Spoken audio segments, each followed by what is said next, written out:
which is orthogonal to all these three decision plane or hyperplane that you have created. Okay, all the three hyperplanes that you have created, that is a vector W, which is normal to all the three hyperplanes. Now we are trying to derive the equation of the margin, and in this we are going to use a vector calculus uh, a concept, that projection of a vector A on vector B. Just a minute.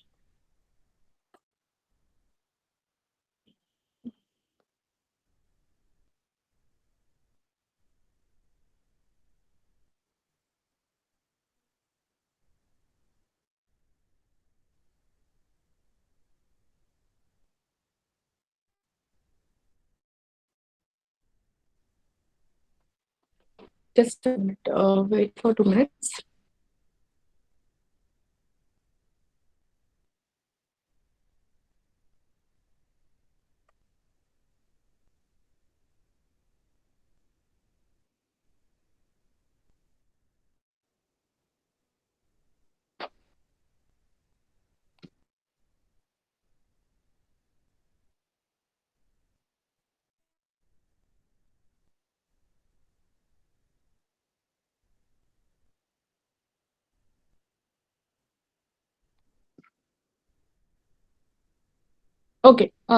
Again. So we are going to start with a vector calculus concept, that projection of a vector A on vector B is given by a dot product, that is a scalar product, vector A into the normal into the unit vector B. Okay, this is the vector calculus concept that we are going to utilize at this point of time.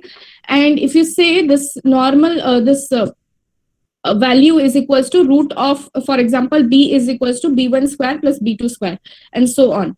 For example, B is in vector of the form B1, B2 up to Bn, then the magnitude of B, this form will be equals to square root of B1 square plus B2 square up to Bn square. Okay, for those of you who are not aware of this concept, just understand that this concept we are going to utilize in order to solve this particular equation. Only this one, you need to know this particular point, that projection of a vector A on vector B is given by this particular scalar product. Okay, dot product of two vectors. This it is how it is given. Okay, I suppose those who have some mathematical insight might know about this, right? Yes or no? Others need not worry. If you are not aware of this mathematical concept, need not worry. This one we are going to utilize to solve this particular one. Ultimately, you need to be aware of the equation only. Okay, but you need to be aware about the how we reach the particular equation. That's why we are going through the entire mathematical form, right? Okay. So just a minute.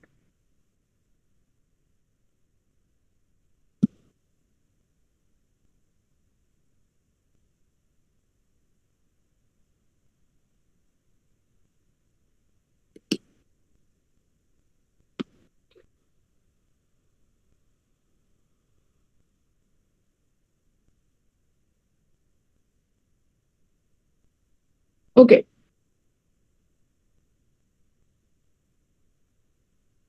Okay, so for example, suppose we have a hyperplane such as this. Let us consider this is the hyperplane that we have. W transpose x plus b is equals to 0. And this is the decision boundaries. W transpose x plus b is equals to 1. And W transpose x plus b is equals to minus 1. Okay, and we have a normal vector W, which is orthogonal, that is perpendicular to all these three hyperplanes at this point of time. And now suppose we are taking two support vectors, and support vector in the positive side, that is x positive, and support vector on the negative side, x negative. And suppose we are drawing a vector from x negative to x positive. So this will be something like this, x positive minus x negative. This is the vector that we have. And suppose we are trying to find the distance of this particular vector. Let us say we have x negative over here. Okay, distance, we are trying to find the distance d. This is the margin distance that we are trying to find out, and we have a normal vector w over here. And suppose we try to project the vector x positive minus x negative on this vector w, then the distance d that will be the dot product of these two vectors. So it will be ultimately x positive minus x negative into w upon the magnitude of w. This will be the value of the distance between the two decision boundaries that we have created. Up to this, anybody has any problem? Is anybody having any problem? It is clear, right? So we have what we have done is we have taken two support vectors at this point of time, x positive on the positive side of the hyperplane and x negative on the negative side of the hyperplane, right? X positive will satisfy which equation? W transpose x plus b is equals to 1 will be satisfied by x positive because this is a support vector. This is a support vector. And x negative will satisfy which equation? W transpose x plus b is equals to minus 1 will be satisfied by this support vector x negative, right? Now, the vector that we have created from x negative to x positive, suppose we try to project that particular vector on this particular vector w, in this particular vector w, then ultimately, as we saw, the projection of two vectors, if we are trying to project a vector a on vector b, then the result is a dot product between these two vectors, which will be ultimately a into b upon magnitude of b. Okay, where this magnitude w value will be equals to root of w1 square plus w2 square plus wn square. And you know that what is w? W is the parameter. W is the parameter which we have in order to identify w and b. We are trying to identify in order to find the hyperplane equation such that the margin distance is maximum. Okay, right now. Okay, now suppose what will be the value of you can substitute the value of x positive and x negative over here. So if you see, x positive is going to satisfy w transpose x plus b equals to 1. So ultimately w transpose x positive plus b is equals to 1 and w transpose x negative plus b is equals to minus 1. Yes or no?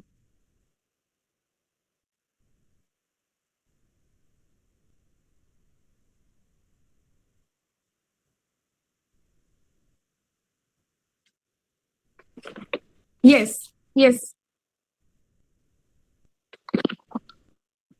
Others are getting this point, yes or no?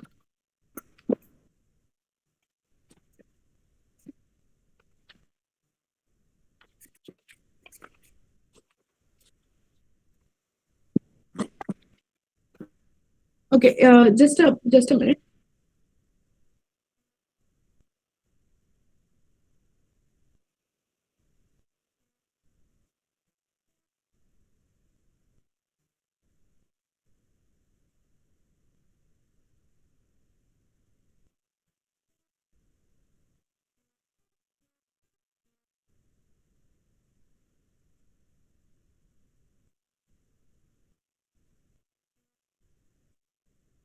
Yes. So others are getting this point. So ultimately, x positive minus x negative will be equals to 2. So your distance value will be equals to 2 by magnitude of w. Yes or no? This is unit vector, so this value will be equals to 1. So ultimately, your distance value, the margin distance value will be equals to 2 by magnitude of w. Are you getting this point up to this? Everyone is clear? Yes or no? Just let me know. Okay. Yes, Priyank, what is the doubt? Okay, yes. See how to see x positive is a point on the positive hyperplane. Okay, positive, the hyperplane that we have created, the decision boundary that we have created over here, and x negative is a point that on the decision boundary that we have created. Let me take another pen.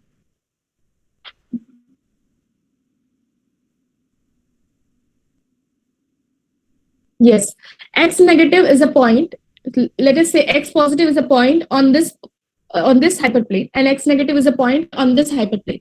So ultimately x positive will satisfy the equation. X positive will satisfy the equation w transpose x plus b is equals to 1 and x negative is a support vector will satisfy the equation wx plus b is equals to minus 1. So can you say that W transpose X positive plus B is equals to 1 and W transpose X negative plus B is equals to -1? Because the X positive is going to satisfy this equation and X negative is going to satisfy this equation, right? So now if you see X negative minus X positive, if you try to do, then this will be ultimately, okay, I forgot to mention one point is, this is the mod of this. You have to take a mod of this. So ultimately it will be giving you positive results only, right? So ultimately what will be happening? W transpose X negative is equals to -1 minus B, and W transpose X positive is equals to 1 minus B. Okay. So -1 minus B minus 1 minus minus of minus will be plus. So this 2 will be cancelled out. You will get 2 as an answer. Yes or no? Now is it clear how we are getting 2 as an answer? Yes or no? Okay. So ultimately your margin equation will come to something like this. It will be 2 upon mod of W. Okay. This will be the value, magnitude of W. This will be the margin value that you have to maximize. This is the margin value that you have to maximize. So are you getting the point? Now, so ultimately your optimization problem comes to this. What is your optimization problem? You have to maximize the distance. Maximize. Yes, D value needs to be maximized. Yes. Maximize the distance D is equals to 2 by magnitude of W. This is your margin value that you have to maximize given certain constraints. As you already saw, what was the constraint that was given is Yi into W transpose Xi plus B should be always greater than equals to 1 for all the data points, for all the data points. What is the data points here? Xi are the data points that are given to you, and the value of Yi into W transpose Xi plus B should be always greater than equals to 1. This constraint needs to be followed. If this constraint is violated, then this will not be optimization problem will not be solved. So you have to follow this constraint in order to solve this optimization problem. So ultimately, your optimization problem is this for a case of support vector machine. And in the case of hard margin, what is the case of hard margin and soft margin? We had discussed in the previous lecture. In the hard margin case, no points in the positive side are allowed in the negative side, and no points on the negative side are allowed in the positive side. Even some of the points, some of the points can lie over here also. If you see, some of the points can lie, some of the negative points can lie over here, and some of the positive points can lie over here. This is not allowed in the case of hard margin. In the case of hard margin, all the positive points will be on the positive side of the hyperplane, that is after the decision boundary that you have created, and all the negative points will be on the negative side of the hyperplane, that is the decision boundary on the negative side that you have created. I suppose that is clear to everyone, right? Hard margin and soft margin concept. Yes or no? Okay. How we initialize the value of W transpose? Are you talking? So now the question Dave is asking is about optimizing the value. For the optimization problem, are you asking this question? Okay, now I'm coming to that point actually.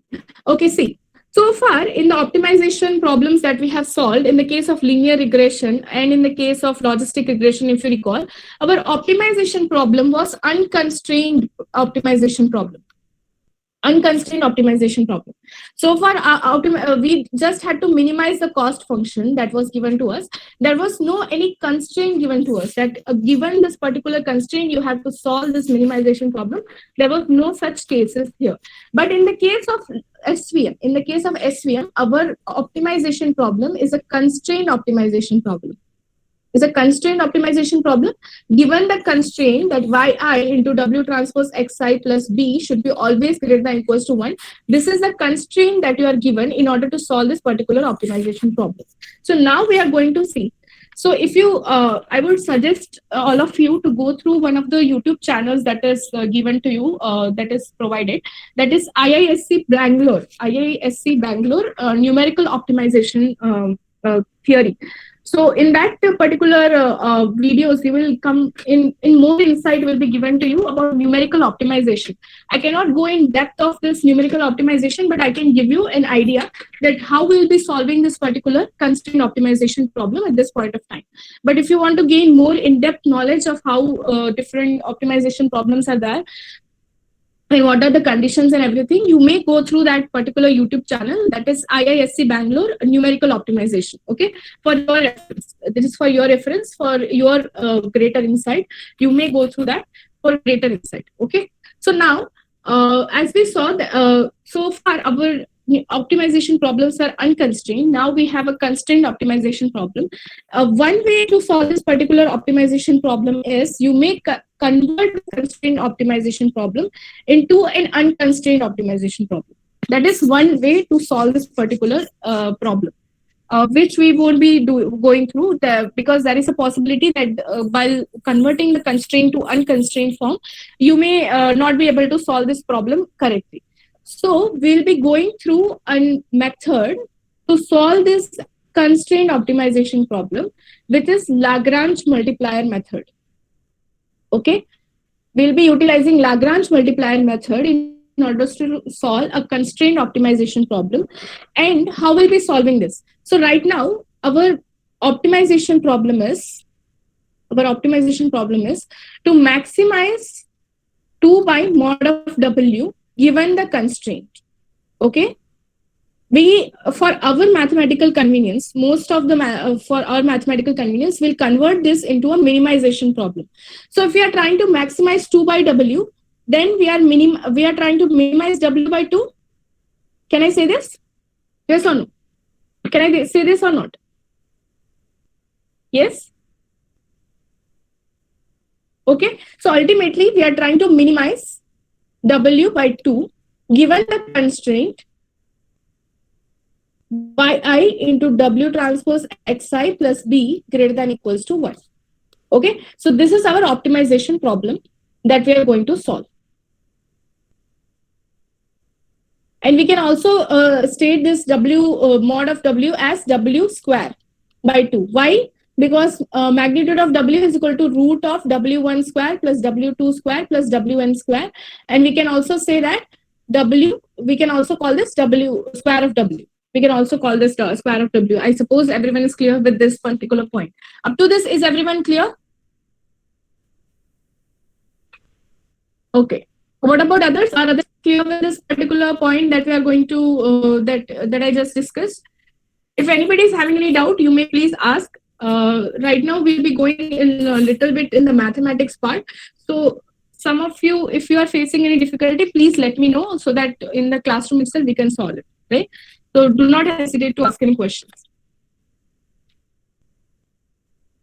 Okay, so now, just a minute.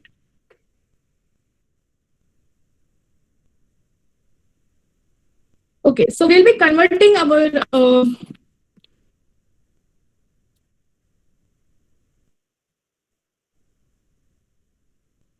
so we'll be converting our problem, our optimization problem, into a Lagrange multiplier, which will solve our problems in a similar manner. Okay, the main idea of our problem is not changed. Only that we are using Lagrange multiplier in order to solve this optimization problem. Previously, in the case of unconstrained optimization problem, we were trying to solve it using gradient descent. Gradient descent was one of the methods through which we were trying to solve the optimization problem. But in this case, since we have a constrained optimization problem, so this is a quadratic programming problem. If you see, this is a quadratic programming problem. If you see, I have converted my problem into minimizing W square by 2, and given the constraint yi into W transpose Xi plus B is greater than equals to 1. I have converted my problem into this. So this is a quadratic programming problem which we need to solve using a Lagrange multiplier method. Okay, so what is the basic generalized form of Lagrange multiplier method is, we are converting our equation. This is our equation f of W. Let us consider this is our main equation f of W, and this is our constraint g of W. G of W is the constraint that is given to us. So our Lagrange multiplier form will be of something like this: f of W plus summation of I is equals to 1 to m alpha I into G of W. Okay, alpha I into G of W. Alpha I is known as the Lagrange multiplier. And why summation over all the summation from I to m? Because suppose we have n number of I is equals to 1 to m number of constraints, then m number of Lagrange multiplier will be used to solve this particular equation. Is everyone clear with the generalized form of Lagrange multiplier equation? Is everyone clear with this? Yes or no? Okay. So now how will we be solving this particular Lagrange multiplier equation? We'll be taking the first order derivative. We'll be taking the first order derivative with respect to all the parameters that we have. So what are the parameters that we have? We have W, we have B, and we have alpha, which is a Lagrange multiplier here. Okay, which is a Lagrange multiplier over here, and we'll be taking the derivative with respect to all of this, and we'll be equating equals to 0. And then based on that, we'll be finding out values of W and B such that this value, this optimization problem, that is W square divided by 2 is minimized. Okay, this value is minimized. Are you getting the point or not? Is everyone clear with this? How we will be solving this particular problem? Yes or no?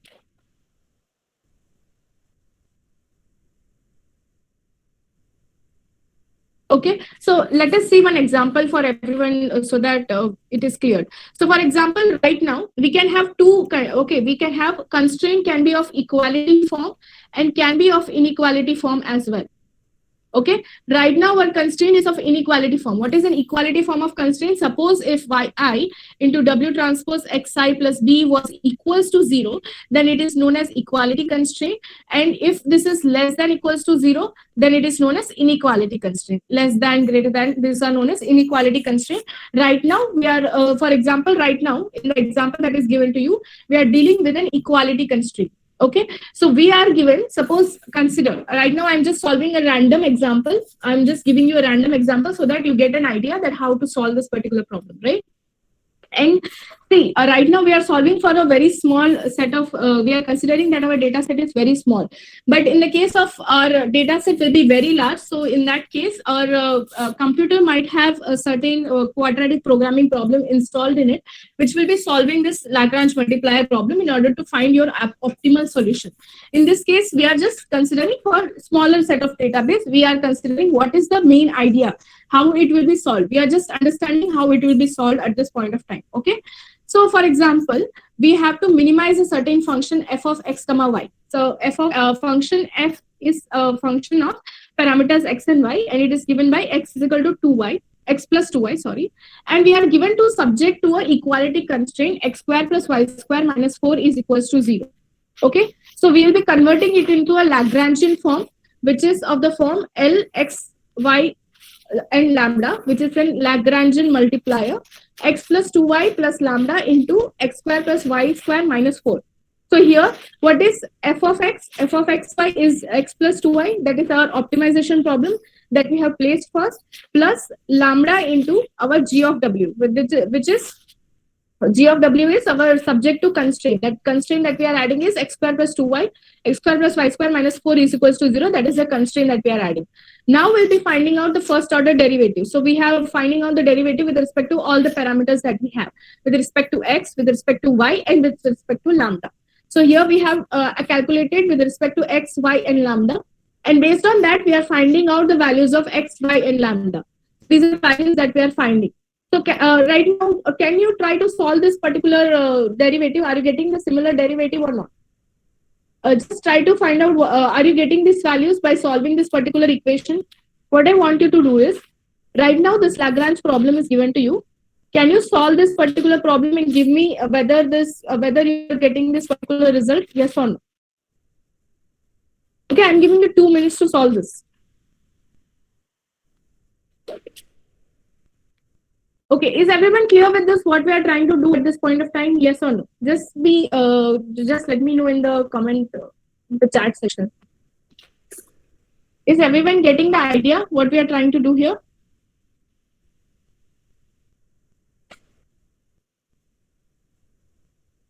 Okay.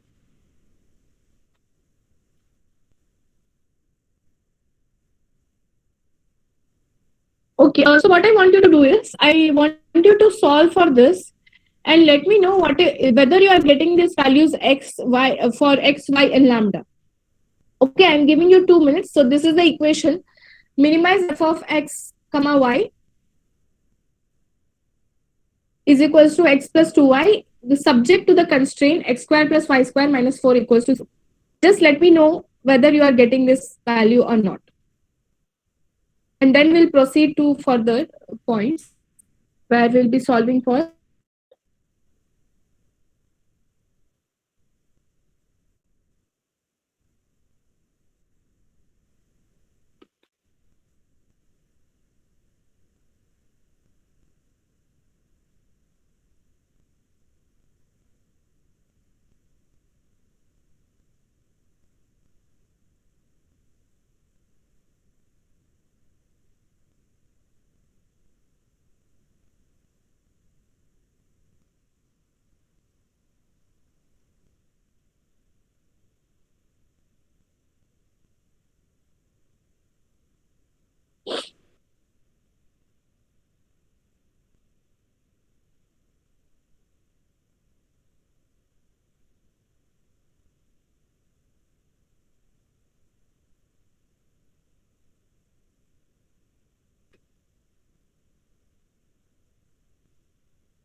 Yes, are you getting these values? Anybody got the values?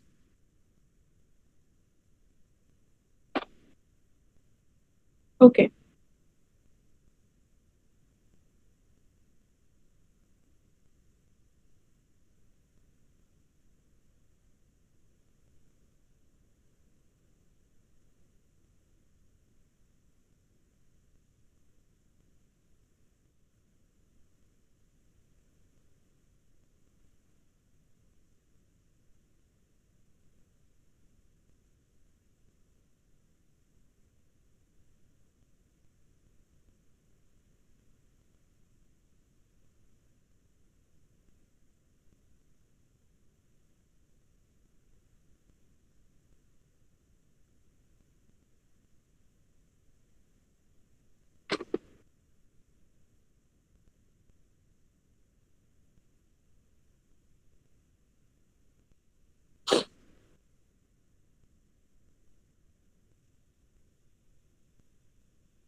Okay. Anybody done?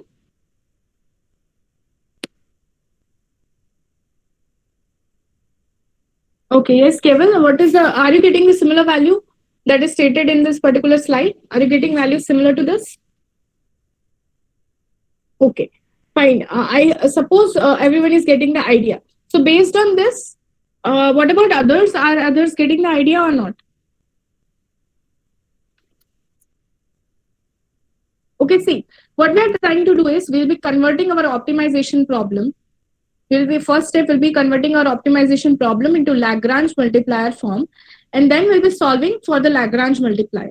Now, right now, what we saw was equality condition. For example, if your conditions are equality-based condition, our steps would be we'll be finding out the first order derivative, and then we'll be equating them to zero, and then we'll be trying to solve those particular equations that we have obtained. Okay, that will be case of equality based constraints if you have equality based constraint. Now suppose if we have inequality based constraint,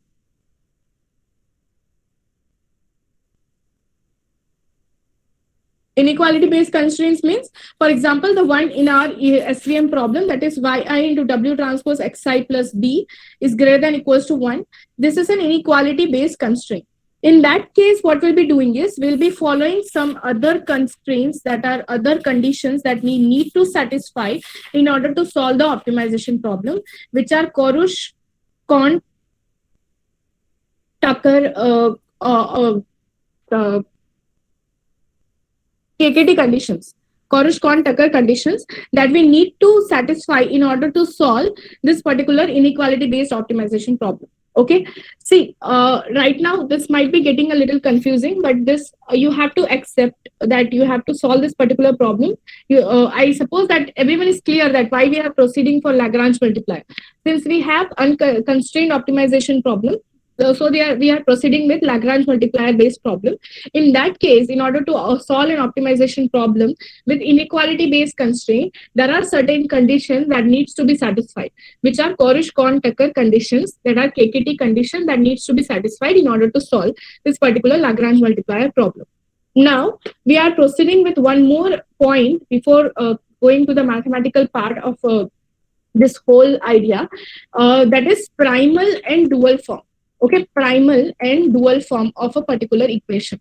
Now, what is why we are doing this is we have to solve for SVM, non-linear SVM also. In the later part of our lectures, we'll study something called non-linear SVM, in which we'll be identifying something called kernel trick.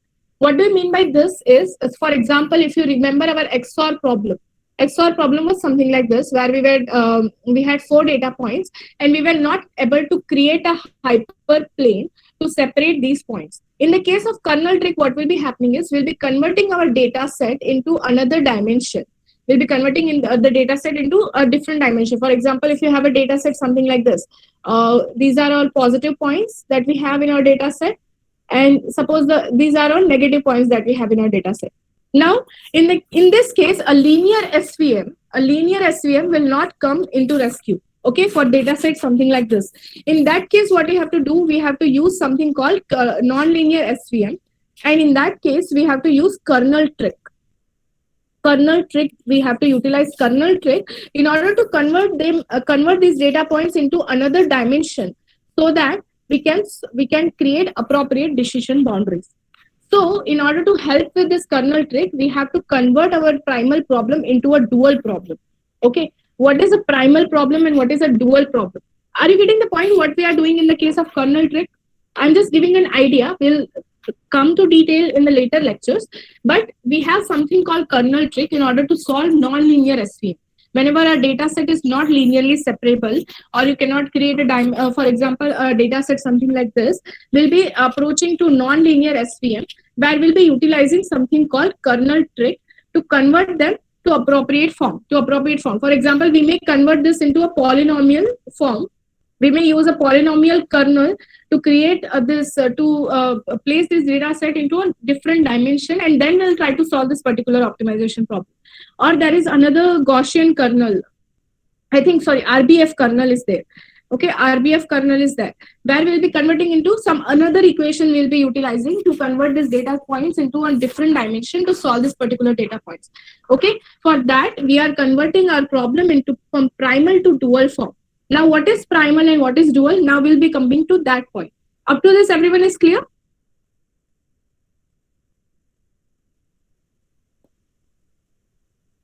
Okay. So now what is primal form of an equation and what is a dual form of an equation? So if you see,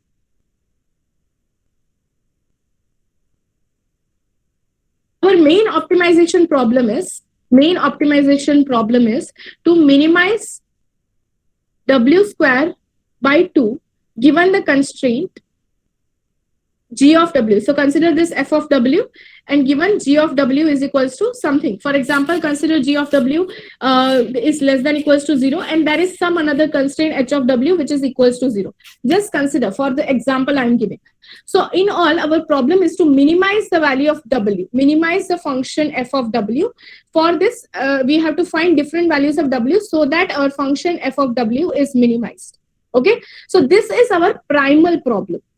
This is our primal problem. Now we'll be creating a dual problem out of this. Dual problem out of this, which is in the form of a Lagrangian dual. Lagrangian dual, where we'll be solving for alpha and beta, and we'll be finding the solution for alpha and beta, which will ultimately give us the solution for W. Are you getting the point? So what is primal and dual form is primal form in which will be trying to minimize the value of f of w for by finding different values of w and satisfying your equation. But in the dual form, what we'll be trying to do is maximizing f of w, Lagrange of this alpha, beta, and w for different values of alpha and beta. In short, if we solve for alpha and beta, we'll get a solution for W. So if we solve for this dual problem, we'll get solution for this primal problem. Are you getting the concept that I'm trying to explain here? Yes or no? Or it is not? Okay. See, first of all, what we are trying to do is we are trying to create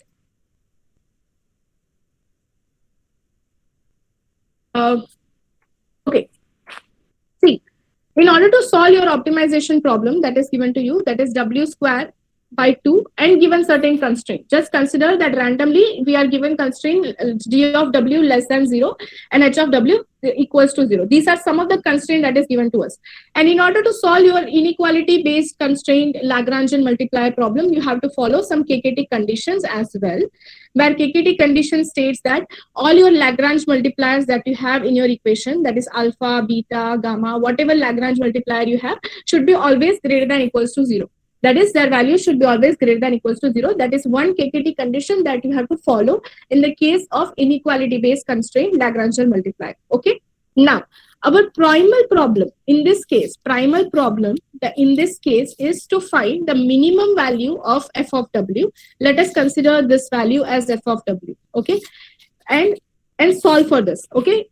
So we'll be creating a Lagrange multiplier for this, and we'll be trying to find out different values of w and solving for minimize the values of f of w. Now, we can create a dual problem out of this. We can create a dual problem out of this, eliminating w and b and creating an equation which is solely dependent on alpha, on the values of Lagrange multipliers that you have. So ultimately, a dual state of problem would be to maximize the values of alpha and beta. So ultimately, solving for maximizing the alpha and beta, ultimately solving for dual problem, we can find solution for primal problem. Are you getting the point that I'm trying to state here? Now it is clear. So what is the idea is, in mathematics, we have mostly, whenever you are converting your primal problem to dual problem, mostly your dual values are less than primal problem. But if you want to solve for, mostly in optimization theory, if dual values is equals to primal, the dual solution that you are getting will be equals to primal solution. That means if you are finding solution for your dual problem, then ultimately you are solving for your primal problem as well. So your primal problem will be solved if you are solving for your dual problem. Are you getting the idea now? Is everyone clear with this or not? Or just let me know in the comment. Okay. So I suppose everyone is clear with this idea. So what we are trying to do here is, in the case, in this particular Lagrangian multiplier cases, we'll be creating a dual Lagrangian problem for this. So ultimately what we'll be doing is,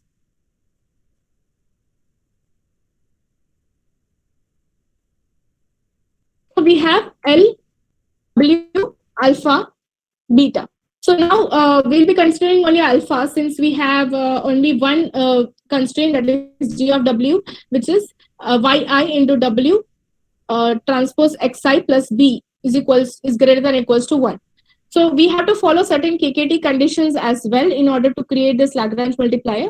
What we'll be doing is, we'll be, instead of minimizing f of W, we'll be trying to maximize this Lagrange multiplier alpha beta for alpha and beta. We'll be trying to maximize alpha and beta, and we'll be solving for this, which will ultimately give us the result for minimizing finding values of W such that f of W is minimized.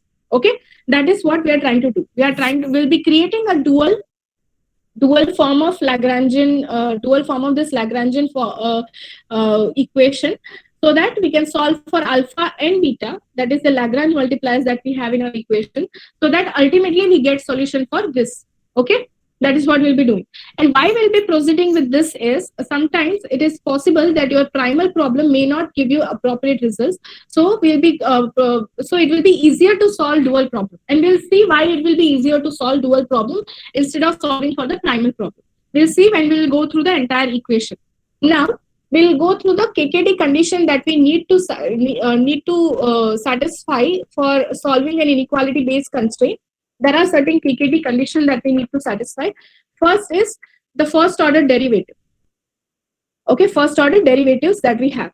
First order derivative should be equals to 0. What are the first order derivatives that we'll be having? For example, the Lagrangian equations that we create with respect to all the parameters. For example, W with respect to B, and with respect to the Lagrangian multiplier alpha. And we'll be equating them all to equals to 0. That is one KKT condition that we have. Second KKT condition is, the value of Lagrange multiplier is always greater than equals to 0. The third KKT condition is, the value of G of W will be less than equals to 0. G of W, if we recall, is our constraint. Okay, G of W is the constraint that we have, which is yi into W transpose xi plus b is greater than equals to 1. That is the constraint that we have. But we have to convert them into this form. That is G of I is less than equals to 0. And the last is G of I into alpha I into G of IW will be equals to 0. This is another constraint that we have in our KKT condition. So these are the 4 KKT conditions that we need to satisfy. I'll be not going in the depth of why and how this KKT conditions are derived. That is a whole different mathematical concept, which you can study by yourself and understand. For your reference, you can try to understand it. That is IISc Bangalore numerical optimization. This YouTube channel is there, where you can go and try to understand these many concepts about numerical optimization for your understanding. Okay. So right now, these are some of the KKT conditions which you need to satisfy in order to solve inequality-based constraints and Lagrange multiplier, for the Lagrange multiplier. And we will come to the point where we'll be converting this Lagrange multiplier, which is in the form of W, to a form of alpha and beta. We'll convert this into a dual form so that it will be easier to solve. And why it is easier to solve the dual form, that will also come to the conclusion after we go through the entire solution. So now up to this, everyone is clear in this lecture, yes or no? Just let me know. We'll go through the derivation in the next lecture. But up to this, everyone is clear with today's lecture. Anybody is having any doubt?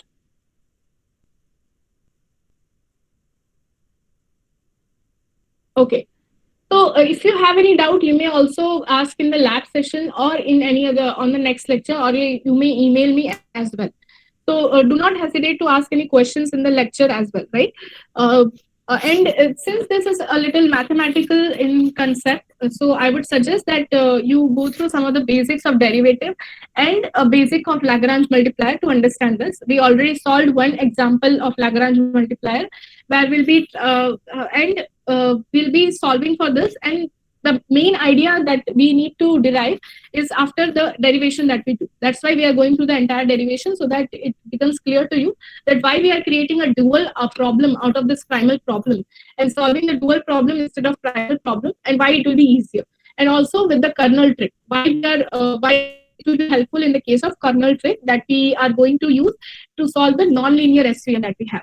So non-linear SVM is mostly whenever your data is not linearly separable. For example, one of the example that we saw, so we'll be converting using some kernel trick, that is some polynomial kernel or RBF kernel that we'll be utilizing to convert this data into another form so that we can ultimately create decision boundary for them, right?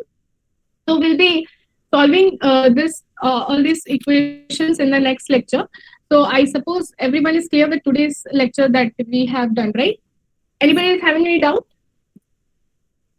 And we also solved for the margin. We also derived the equation of the margin and what is the optimization problem and constraint optimization problem, right? So I suppose everyone is clear with primal and dual form and why and kernel trick and the basic ideas that we discussed, right? Okay. Still, if you face any difficulty, I'll upload the PPT in 2 days. In one of the day, I mean, before Saturday, I'll upload the PPT. So in the next lecture, that is on Wednesday. So by Wednesday, you try to go through the PPT up to this point. You go through the PPT, and if you face any difficulty, you may ask in the next lecture. Fine. Okay. And I suppose everyone has shared with me all your lab work, and I have noted down that the names of those students who have not shared me the link and as well as who has not uploaded any work in the GitHub repository. So make sure that you update it and be prepared for. So I'll be doing the offline evaluation and will let you know for those of the students. So till that time, keep your repositories updated each week, right? So I'm ending the meeting now. And let us meet tomorrow in the lab session, right?